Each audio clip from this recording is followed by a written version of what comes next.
My name is Heather. I'm 31 years old. At my father's retirement party, he stood at the podium and thanked 70 people by name: his secretary, the mail carrier, even the caterer. When someone asked, "What about Heather?" he laughed into the microphone and said, "She's not worth mentioning." 70 colleagues were watching. My mother stared at her lap. My brother sipped his water. And something I had kept inside for 3 years, quietly, patiently, like a document waiting to be filed, fell into place. I stood, walked to the podium, and placed a folder in front of him. His boss opened it before he could. What she read changed everything for him, for my brother, and for a bridge that 10,000 people cross each day. Before I continue, take a moment to like and subscribe if this story truly connects with you. Share your location and local time in the comments. I appreciate knowing where you're listening from. Now let me go back to the beginning. A small town called Carver, and a little girl who kept taping certificates to a refrigerator that never seemed to want them. I grew up in Carver County, the kind of place where people know your last name before your first. In Carver, the name Anderson meant one thing. My father, Gerald, Director of Public Works, 35 years in the role. He approved every road, every drainage ditch, every sidewalk in town. He was important. Everyone made sure I knew that. My brother Kyle, 3 years older, was presented as proof. Dad took Kyle to construction sites before he could tie his shoes. At every county barbecue, he introduced him the same way. "This is my son. He'll carry on the family name." Kyle would smile. Dad would grip his shoulder.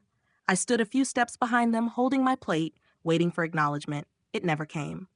I was strong in math. I loved physics. Every semester, I brought home honor roll certificates and taped them beside Kyle's football photos, his fishing trips with Dad, his blue ribbon from the county fair.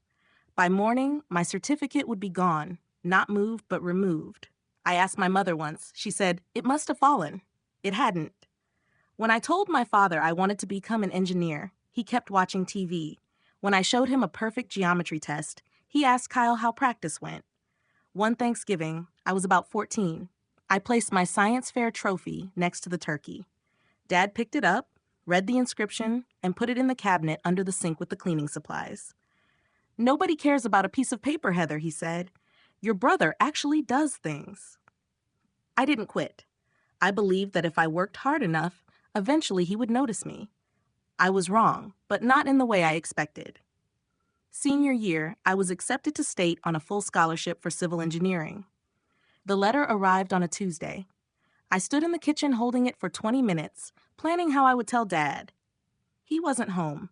He was at Kyle's community football game, not a championship, just a weekend scrimmage that happened to fall on the same evening as my high school graduation ceremony. Kyle had a game. My mother called quietly from the bleachers so Dad wouldn't hear. "You know how your father is," she whispered. I had heard that sentence countless times. It was her version of an apology, gentle enough to say, empty enough to change nothing. Dad paid for Kyle's college, private school, business administration. Kyle moved into a dorm with a mini fridge and flat-screen TV. I moved into a shared off-campus apartment with 2 roommates and a hot plate. My scholarship covered tuition. Everything else, books, food, gas, came from waiting tables at a diner 4 nights a week. My major was never mentioned. Not when I made the dean's list. Not when I received an undergraduate research grant. Not when I ranked top of my class in structural analysis. But Kyle's promotion was always mentioned, every Thanksgiving, every Christmas, every phone call. The Thanksgiving I graduated at 22, magna cum laude with a degree in civil engineering, Dad carved the turkey and said, "Oh, an engineer. What are you going to build? Bridges?" Then he laughed. Kyle laughed. I smiled and passed the gravy. The truth is, he was right. I would build bridges, or more accurately, I would repair the one he nearly ruined. After graduation, I moved to Ridgemont, 45 minutes east of Carver, far enough for distance. I secured a junior position at Marsh & Callaway Engineering, a small firm handling serious projects, bridges, overpasses, municipal infrastructure. My boss, Elaine Marsh, the founding partner, 55 years old, and able to read load calculations the way others read menus, recognized my potential early. She mentored me, challenged me, and required me to present at client meetings when I preferred spreadsheets. At 27, I passed my PE exam.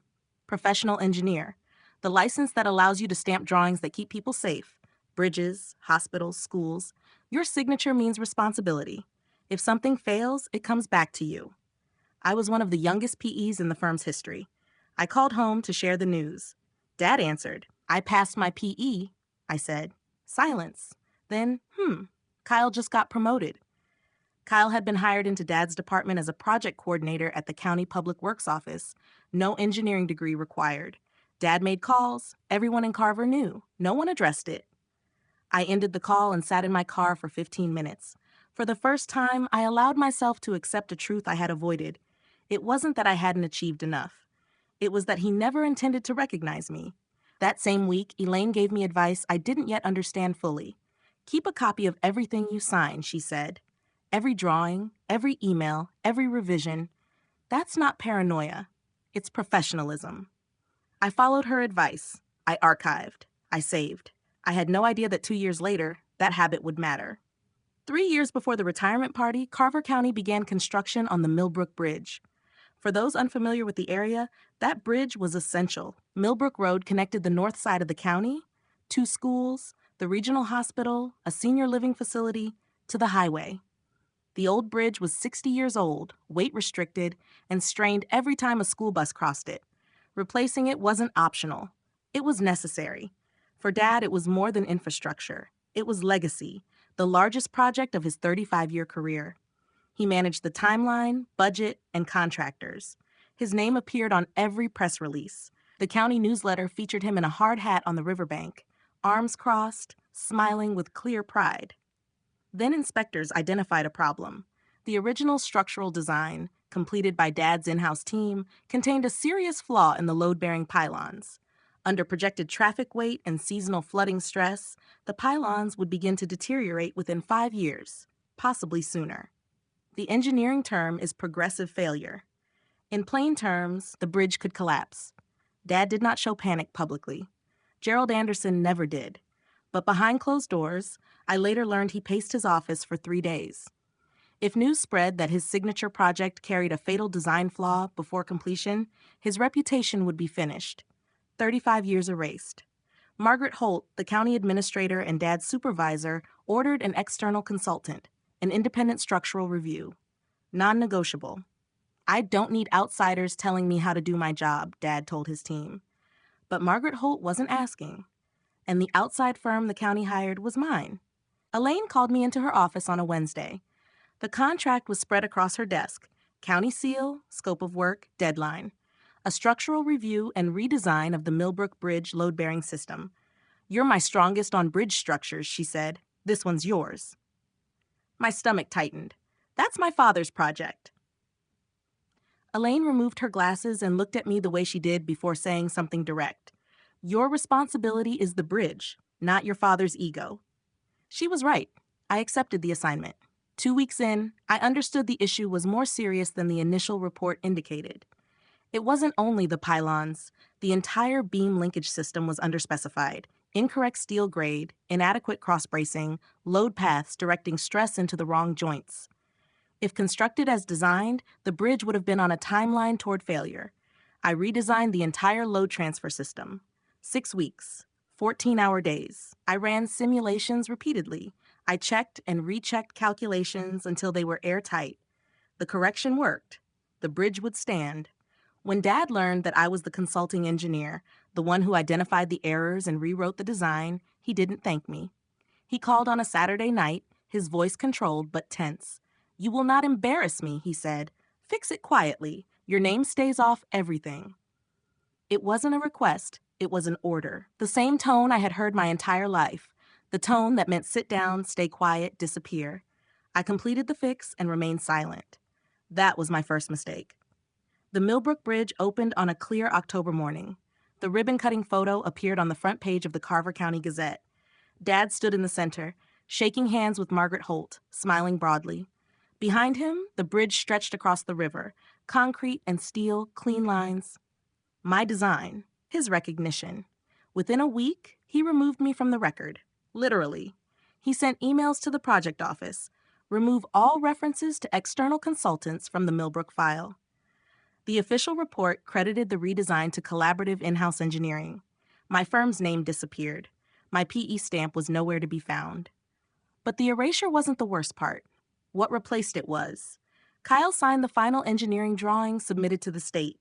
Kyle Anderson, supervising engineer. His signature appeared on the PE certification line. Kyle had a business degree. He was not a licensed engineer. He had never taken the PE exam. In every state, signing engineering documents without a license violates the State Engineering Practice Act. It isn't a minor oversight. It is fraud on a public safety document. I confronted Dad privately, Sunday afternoon, his kitchen. Dad, Kyle doesn't have a PE. That signature is illegal. He didn't hesitate. Mind your own business. Nobody asked you. That was the moment of choice. Speak up and trigger legal consequences for my father and brother, or stay silent and become complicit in fraud tied to a bridge that school buses cross daily. I chose silence. They were my family, and part of me still believed that one day he would say thank you. 3 years passed. He never did. Instead, he said something worse, publicly, in front of 70 people. The retirement invitation arrived in a cream-colored envelope with heavy cardstock and gold lettering. You are cordially invited to celebrate 35 years of distinguished service. Gerald R. Anderson, Director of Public Works, Carver County. I held it for a long time. 3 years of silence. 3 years of watching him take credit for my work. 3 years of holidays where neither the bridge nor my career was acknowledged.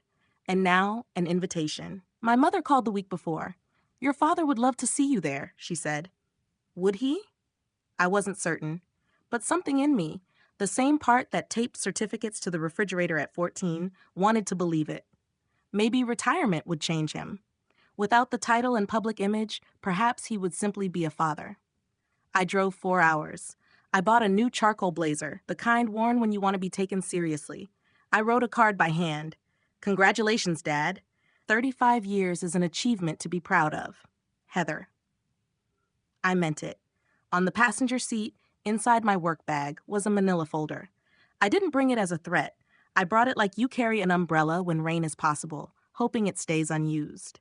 Inside were 3 years of documents, original drawings, emails, the state board letter, everything verified and organized since the day Dad told me to mind my own business. I merged onto the highway toward Carver and told myself, tonight will be different. The folder stayed in the bag. I didn't yet know that it wouldn't remain there.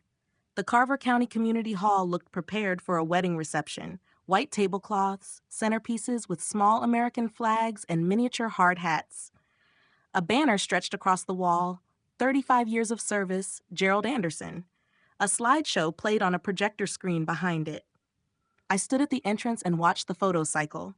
Dad shaking hands with the governor, Dad at a groundbreaking, Dad and Kyle at a county picnic in matching polo shirts, Dad and Kyle at the Millbrook site, Dad and Kyle at Christmas. 40 photos. I counted. None included me. There was one family photo I recognized, taken on Kyle's 16th birthday. I had been standing on Dad's left. The version displayed had been cropped. I was no longer in it. I found my seat at the back table near the door, the closest table to the exit. I didn't think about the symbolism until later. Mom saw me from across the room and gave a small wave but stayed seated. Kyle sat at the head table beside Dad, shaking hands with county officials. His suit pulled tightly at the shoulders. He looked like someone playing a role he had rehearsed for years. Dad noticed me. Our eyes met across the room. He gave a brief nod, the kind offered to a distant acquaintance. Polite, impersonal. A woman at my table leaned closer. Are you Gerald's daughter? Yes. Her eyebrows rose slightly. Oh, he never mentioned you. Hearing that from a stranger felt different. At 7:30 sharp, Margaret Holt stepped to the podium. Tall, composed, authoritative. She tapped the microphone twice. Good evening. We're here to honor a man who has shaped this county's infrastructure for 35 years. Under his leadership, we've completed the Millbrook Bridge, the Route 9 expansion, and the downtown drainage overhaul, projects that will outlast all of us. She smiled. Please welcome Gerald Anderson. Applause filled the room. Dad rose, adjusted his jacket, and walked to the podium with practiced confidence. He opened with a joke about potholes. Laughter followed. Then he became serious. I want to thank some people. My pulse quickened. He thanked Donna first. My rock, for 40 years of late nights and muddy boots. The audience clapped as Mom wiped her eyes. He thanked Kyle. My son, the future of this family. I'm proud he's continuing the work. Kyle stood briefly to more applause. He thanked Janet, his secretary of 22 years, Bill the mailman, Rosa the caterer, Pete the night security guard, the man who fixed the copier, one name after another. I sat at the back table listening. He paused, scanned the room, and smiled. I believe I've thanked everyone who matters. He set the microphone down. From somewhere behind me, a voice called out, "What about Heather?" 70 heads turned toward him. Dad picked the microphone back up, casual, as if answering a simple question. He looked in the direction of my table, not directly at me, and said, "She's not worth mentioning." 4 words. A microphone. 70 witnesses. There was no dramatic reaction. Just silence. The kind where everyone lowers their eyes to their plates at the same time. Forks stopped. Glasses paused midair. Someone coughed. Mom lowered her head, her hands clasped tightly in her lap. I watched Kyle. He didn't react. He didn't turn around. He lifted his water glass and drank as if nothing had happened, as if his sister hadn't just been dismissed in front of every professional contact our father had. 70 people heard it. Not one responded. And in that silence, I understood something I had been circling for 31 years. Their silence wasn't agreement, but it wasn't protection either. It was absence.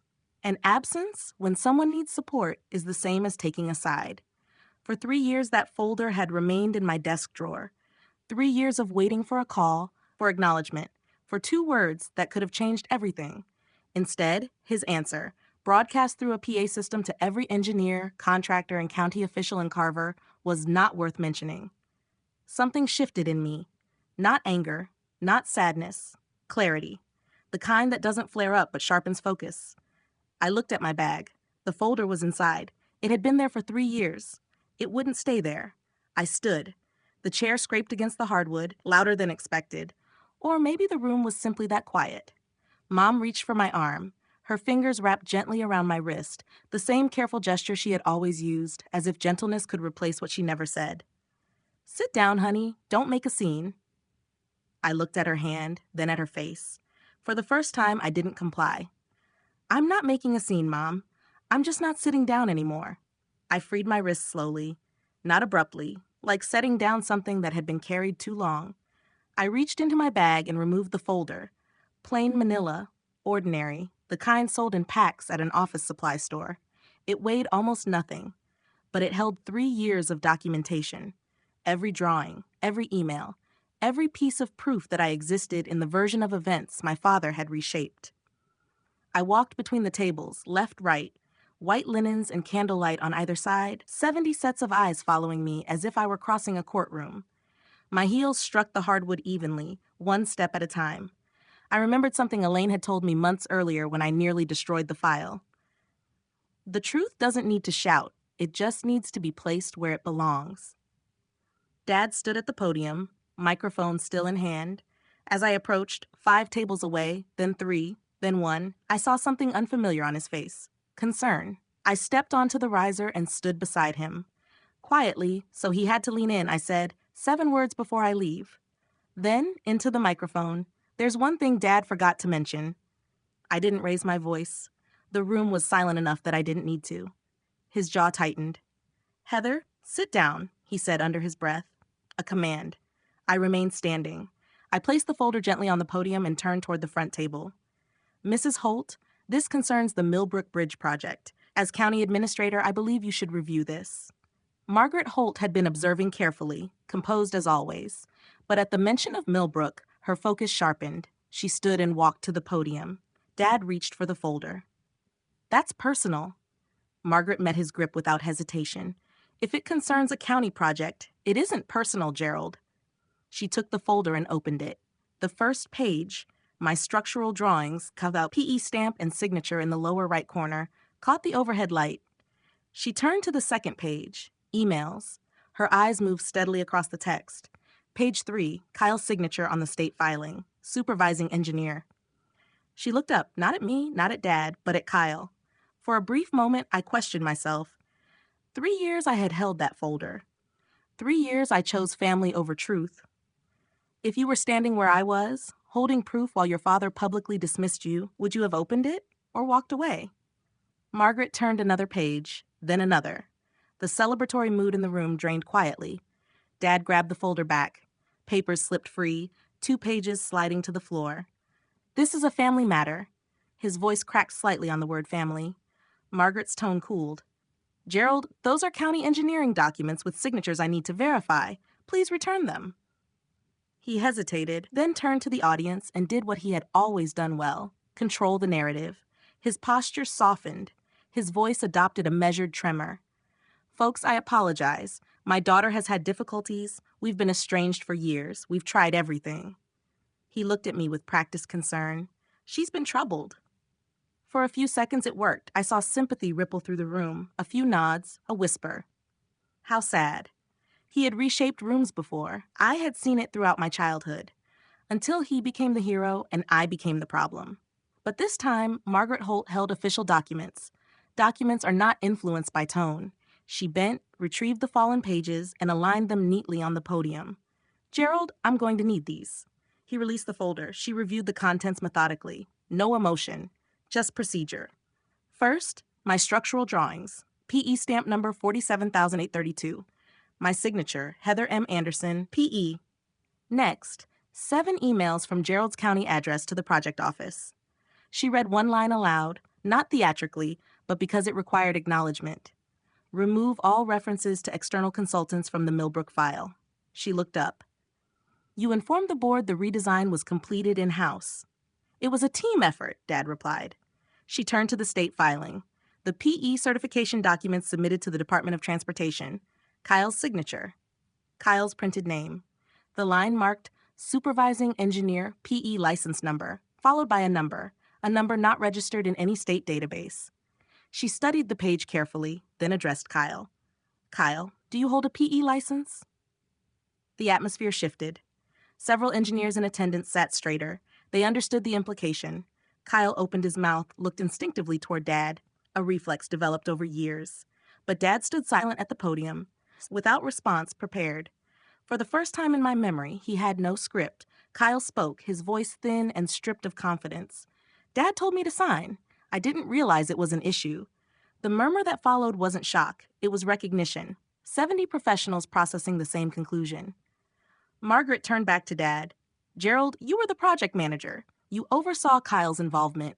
He was supervised, Dad replied quickly. I supervised him.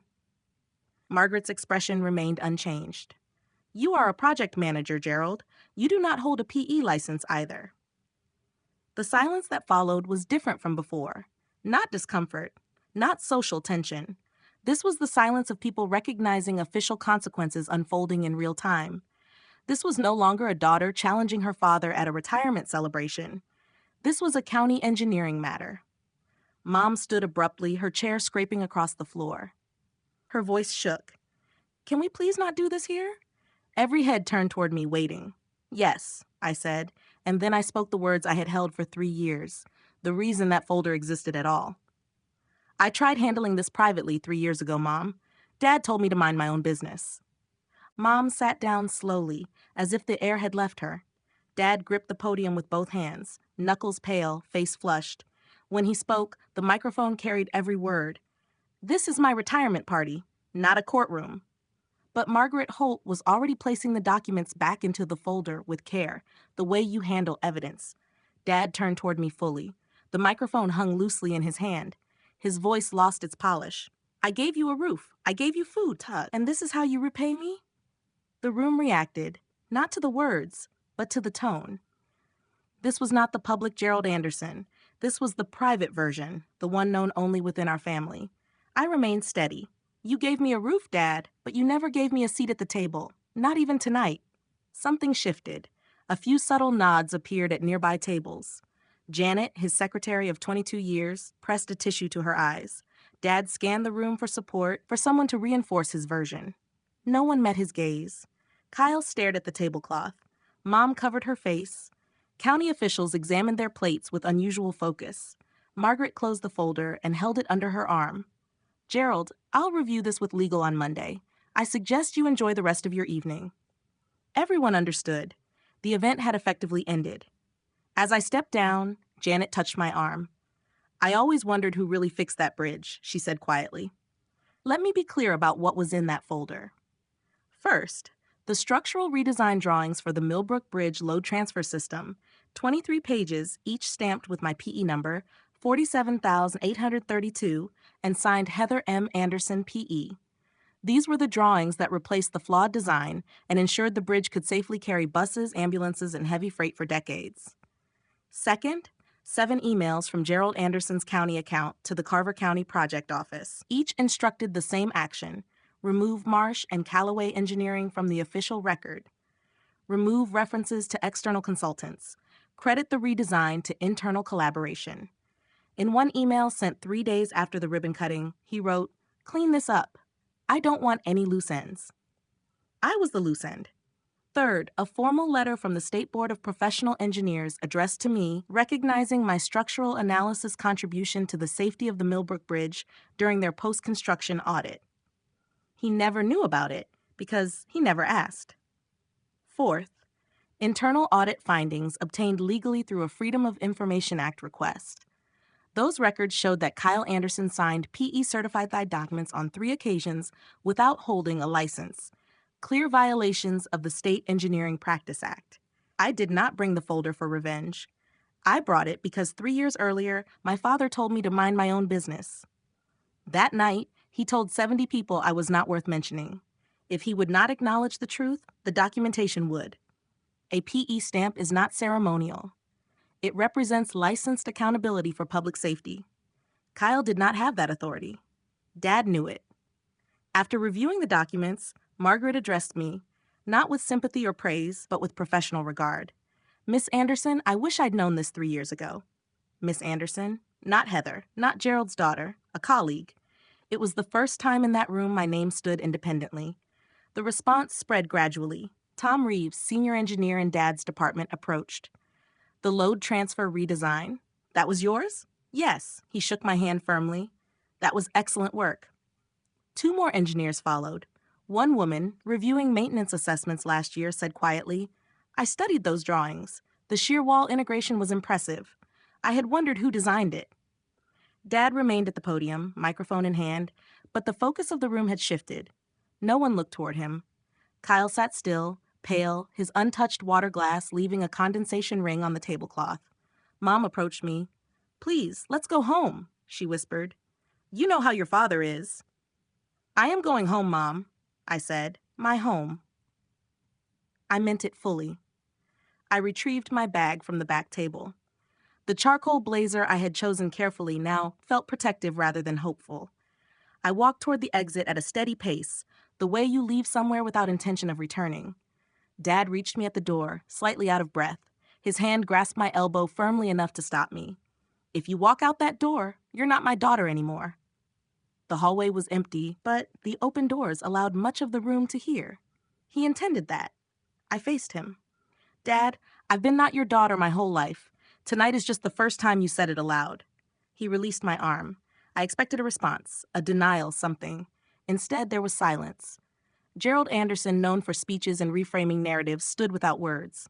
I left. No door slammed, no backward glance. The October air was cool. Crickets. A half-full parking lot under fluorescent lights. Before I reached my car, my phone vibrated. A message from Margaret Holt. "Can we meet Monday? There are professional matters to discuss." I drove home, 4 hours of dark highway, white lane markings, occasional headlights passing in the opposite direction. I didn't turn on the radio or call anyone.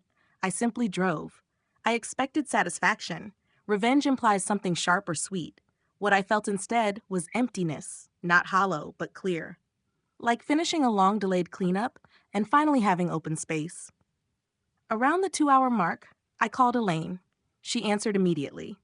"How do you feel?" she asked. I considered it. "Like I just submitted the final report." She laughed softly. "Some victories don't feel triumphant. They feel like the end of something that's been draining you." "You didn't burn the bridge, Heather," she added. "You proved who built it." I smiled for the first time that night.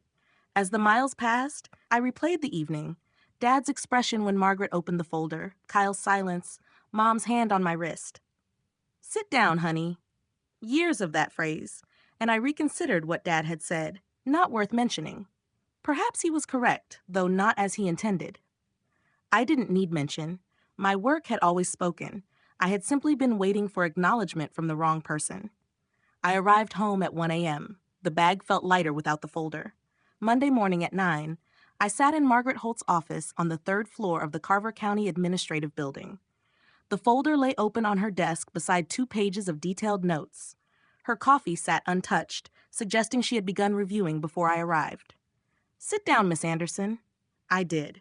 She proceeded directly. "The state board letter is authentic?" "Yes." "You can verify it. My license number is on file." She noted it, then looked up, not as an administrator, but as a person. "Why didn't you come forward earlier?" "He's my father. I believed he would eventually do the right thing." She nodded, understanding more than she expressed. "I've referred the file to the county attorney's office," she said. "They will review the PE signature violations and the email directives. I've also requested a comprehensive audit of all engineering filings from the past 10 years under Gerald's department." 10 years. Every project he oversaw. "Kyle," she continued, "has been placed on administrative leave pending the investigation. He was notified this morning." I felt something tighten in my chest. Not guilt. Not exactly. More the weight of knowing that once you set something in motion, it moves on its own. You can start an avalanche, but you can't control its direction. Margaret contacted the state board that same afternoon. They confirmed my PE license, verified the recognition letter, and opened a preliminary inquiry into Kyle's unlicensed signatures. A formal investigation would follow. The process was underway, and it no longer required my involvement. 3 things happened in the 2 weeks after the party. First, the county canceled Gerald's formal recognition ceremony scheduled for the following month. The plaque, the framed resolution, the photo with the county board. Margaret's office released a single-line statement. "The ceremony has been postponed pending an internal review." In a town like Carver, that sentence carried weight. Second, the bronze plaque at the Millbrook Bridge, which read, "Dedicated to Gerald R. Anderson, Director of Public Works," was removed for updating. Residents drove past the empty space on the bridge rail and understood the message without explanation. Third, the county board scheduled a public hearing on engineering documentation procedures, open to the public. Agenda Item 1, PE certification compliance in county infrastructure projects. Dad was already retired. He couldn't be dismissed. But the thing he valued most, his legacy, his reputation, the carefully shaped story of Gerald Anderson accepted for 35 years, was being revised in real time. He called me on a Wednesday night. I almost didn't answer. "You destroyed this family." His voice was flat. No performance. No audience. "No, Dad, you built a family where only one child mattered. I just stopped pretending I was fine with it." He hung up. An hour later, Mom called. "Your father can't sleep. He's devastated." I closed my eyes. "I couldn't sleep for 3 years, Mom. Did anyone call to ask about me?" Silence. The long kind. The kind that carries its own answer. "I'll talk to you later, honey," she said. She didn't call back for a month. Kyle called on a Saturday afternoon. The sun was setting outside my apartment window. I was reviewing drawings, drinking cold coffee, doing what I usually did, working and ignoring the quiet. Seeing his name made me pause. We hadn't spoken directly in years without Dad mediating. "Hey." His voice lacked its old confidence. "Hey." A long pause. I could hear him breathing. "Did you have to do it in front of everyone?" I set down my cup. You watched him say I wasn't worth mentioning in front of everyone. Silence again. I let it remain. I'd spent my life filling pauses for others, smoothing things over. Not this time. "I didn't know the PE issue was that serious," he said finally. "I know." That was all. No accusation, no lecture, just acknowledgement. He hadn't known because Dad never told him. Dad needed him to sign without asking questions. "Kyle, hire your own attorney, not Dad's, yours." "Why?" "Because Dad's attorney will protect Dad. You need someone who protects you." Another pause. Then quietly, "I'm sorry I never stood up for you." I looked out the window. The streetlight had come on. I know that too. After we hung up, I sat there thinking, if Dad had treated us equally, if Kyle hadn't been handed responsibilities he wasn't qualified for, if I hadn't been erased from the record, would this have happened? I don't think so. Dad didn't just hurt me. He hurt Kyle as well, just differently. Carver is a small town. By the end of the week, everyone knew something had happened. Not the full story. Small towns rarely deal in full accounts. They trade in fragments, overheard lines at the hardware store, partial truths. But fragments were enough. The local paper ran a story on the front page below the fold. County reviews engineering records after retirement party revelations. No names in the headline, but the article referenced a former department head and irregularities in PE certification documents. In Carver, that was clear enough. Within a month, the effects reached every part of Dad's world. The Rotary Club, where he had been a member for 20 years and sat at the head table each month, sent a carefully worded letter suggesting he step back from active participation until the matter was resolved. Neighbors stopped waving. Not all, but enough. The ones whose acknowledgement he valued most. Kyle received formal notice from the State Board of Professional Engineers, an official investigation into unlicensed practice. If violations were confirmed, penalties could include fines and a permanent record. Kyle had never been a licensed engineer, but his signature on state documents was official. Mom called once more. Her voice carried something new, less anger, more resignation. "Are you happy now?" I considered it. "No, Mom, I'm not happy, but I'm honest. And for the first time, so is everyone else." She was quiet, then said words she'd never spoken before. I should have said something years ago. It wasn't everything, but it was a beginning. In November, Margaret Holt called Elaine. I was at my desk when Elaine walked in, leaned against the doorframe, and smiled in that way that signals good news.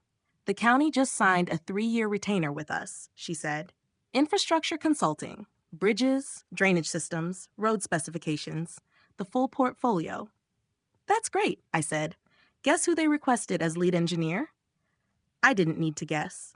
The retainer was official. My name, attached to my credentials, would appear on every Carver County infrastructure project going forward. Not hidden, not reassigned.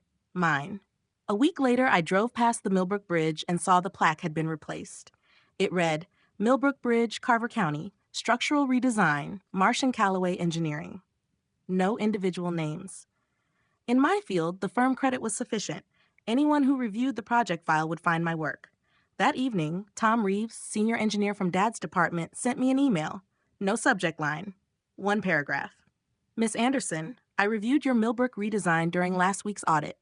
The shear wall integration, load path redistribution, and pylon reinforcement sequence represent some of the best structural work I've seen in 30 years.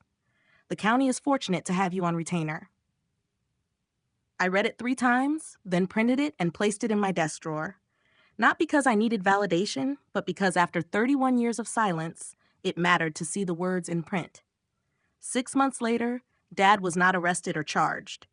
The outcome was quieter. The county attorney concluded that Gerald's actions, directing removal of consultant records and enabling unlicensed PE signatures, were administrative violations, not criminal offenses. He was already retired, so no employment action applied. The county issued a formal reprimand and referred Kyle's case to the State Board for independent review. But in a town like Carver, the real consequence was reputational. Gerald Anderson's 35-year narrative was no longer his alone to define. The bridge that was meant to be his crowning achievement now displayed another firm's name.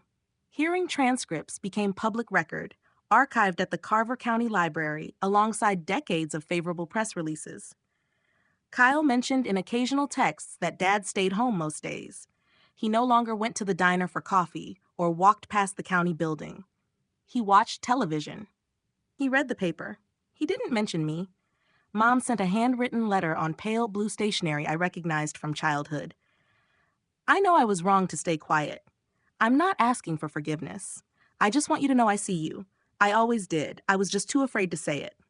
I read it at my kitchen table and cried. Not because it repaired everything, it didn't, but because after 31 years, my mother finally said the words I had waited to hear from the wrong parent. It wasn't closure, but it opened something small and necessary. One Tuesday morning, I drove to the Millbrook Bridge. No specific reason. I arrived at 7:15. The sky was pink at the edges. A school bus crossed northbound. A delivery truck followed. Then a minivan with 2 car seats in the back. The bridge held. It didn't strain or shift. It carried traffic as designed, quietly, without recognition. No one on that bus knew my name. No one in that truck knew who redesigned the load transfer system or spent 6 weeks running simulations until the numbers aligned. They didn't need to know. They only needed the bridge to hold. And it did. I stood on the walkway and looked down at the river. The water was low, early spring, with snowmelt still weeks away. The pylons I redesigned rose from the riverbed like steady markers. I'm not sharing this story so you'll see my father as a villain. He isn't. He's a man. A man raised to believe daughters don't build things, and who spent his life protecting that belief from being challenged. He was wrong, but he was human. And there's a difference between understanding someone and accepting what they did to you. I don't need him to call. I spent 31 years waiting for a phone call that was never coming. The waiting became its own kind of confinement. I'm done waiting. Boundaries aren't walls. They're doors. You decide who enters and when. Sometimes the bravest choice isn't to fight. It's to place the truth calmly in front of the people who need to see it and let it stand on its own.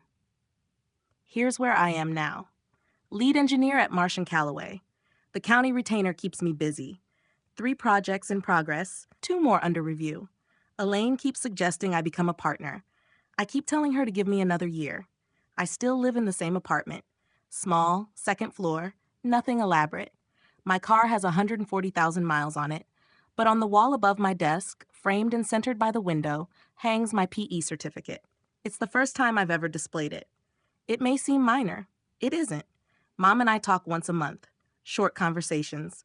Light subjects. Weather, neighborhood updates, the new bakery on Main Street. We don't discuss Dad. We don't revisit the party. But we talk. There's a boundary now, clear, calm, and mutual. We both respect it. Dad doesn't call. I don't expect him to. Some silences aren't punishments. They're answers. I've learned to accept that.